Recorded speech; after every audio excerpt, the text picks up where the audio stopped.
Hello বন্ধুরা, আজকে আবারও কই মাছ নিয়ে এসেছি। একটু বড় সাইজের কই মাছ। এই কই মাছটাকে প্রথমে ভালো করে পরিষ্কার করে ধুয়ে নিতে হবে। এগুলো জ্যান্ত মাছ। কিছু কিছু বড় মাছ আছে, আমি একটু হাফ করে নিয়েছি। রান্না হতে ভালো তেল মশলা হবে যাতে ভালো করে ঢুকে যায়, এই জন্য কিছু মাছ আমি হাফ করে কেটে নিয়েছি। এর মধ্যে আমি হলুদ আর লঙ্কা ভালো করে মিশিয়ে দিচ্ছি। কই মাছ ভালো করে আঁশ ছাড়াতে হয়। এই মাছটা একটু কালো ধরনের, ভালো করে গা ঘষে ঘষে ভালো করে পরিষ্কার করে নিতে হয়, যাতে এতে কাদা মাটি না লেগে থাকে। পরিষ্কার করে ধুয়ে নিয়েছি।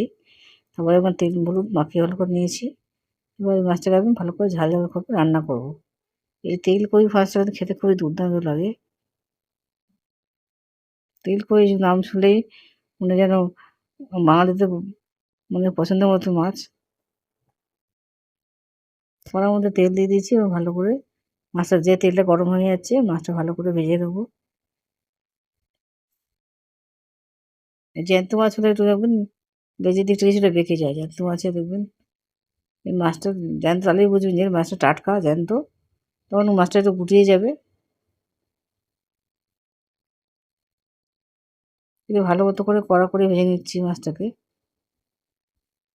তেল কই মাছ রান্না করার জন্য একটু বেশি করে তেল দিতে হয় এবং ভালো করে কষিয়ে রান্না করতে পারলে তেল কই কিন্তু খুবই মজাদার খাওয়ার একটা রেসিপি। এই মাছের মধ্যে অনেকটা এই সময় মাছের ডিম চলে এসছে। ডিম ভরা, পুরো কই মাছে পুরো ডিম ভরা আছে।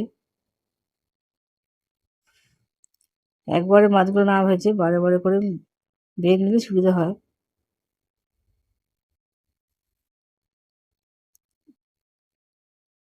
এই তেল মশলা ভালো মতো যাতে ঢুকে যায়, কিছু মাছ বড় মাছ ছিল কই মাছ, সেই জন্য হাফ করে কেটে নিয়েছি। এতে ভালো করে কিন্তু ভালো মশলা ঢুকে যাবে। গোটা মাছ থাকলে সহজে মশলা ঢুকতে চায় না। আপনারা পারলে বটিতে মাঝখানটা কেটে চিড়ে নিতে পারেন মাছের, তাতেও মাছের মশলার জল ভালো মতো ঢুকে যায়।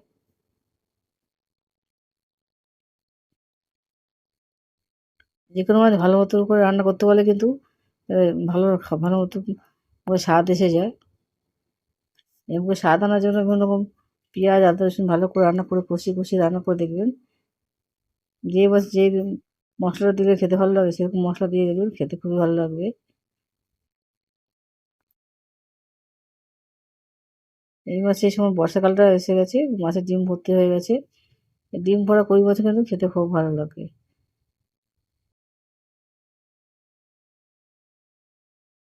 এবং আমার মাছগুলো প্রায় ভাজা হয়ে গেছে। এক এক করে দেখুন, পরপর করে দিতে থাকুন কীভাবে মাছটা রান্না করছি। এইভাবে যদি আপনারা মাছটা রান্না করে থাকেন, খেতে স্বাদ অপূর্ব হবে। আমরা বাঙালিরা নিজেরও খাই এবং সবাইকে খাইয়ে আনন্দ পাই। তো এই মাছটা রান্না করে অন্য মানুষকে খাইয়ে দেখুন। এই জন্য আমি টমেটো নিয়েছি, পেঁয়াজ নিয়েছি। টমেটো দিলে পুরো মাছ স্বাদই আলাদা হয়ে যায়। তারপর একসঙ্গে আমি কুচি নিয়েছি, পেঁয়াজ এবং টমেটো আমি একসঙ্গে কুচিয়ে একবারে দিয়ে দিলাম, যাতে একসঙ্গে ভালো মতো গলে যায় পেঁয়াজটা টমেটোটা। একসঙ্গে নাড়তে নাড়তে ভালো মতো গলে যায়।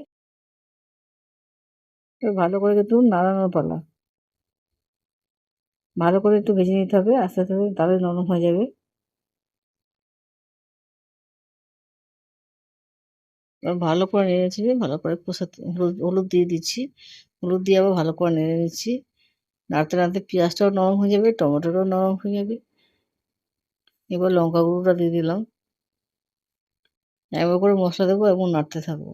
যেহেতু পুরো মশলা লঙ্কা গুঁড়োটা, সেহেতু জল দিয়ে ভালো করে এবং কষিয়ে নিতে হবে। এটা তো আমার বাটাই ছিল। এবার একটু আদা রসুন পেস্ট আমি দিয়ে দিলাম। আপনারা যদি আদা রসুন বেটে দিতে পারেন তো আরও ভালো হয়। আমি এটা পেস্টটা দিয়ে দিলাম।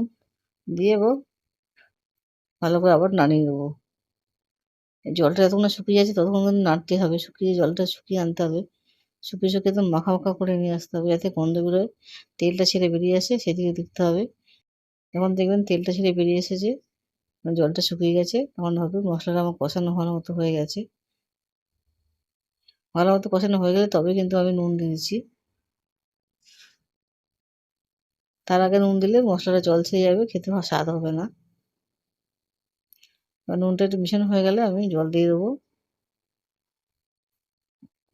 যত পরিমাণ মাছ সেই পরিমাণ অনুযায়ী জল দেবো, খুব বেশি জল দেওয়ার দরকার নেই।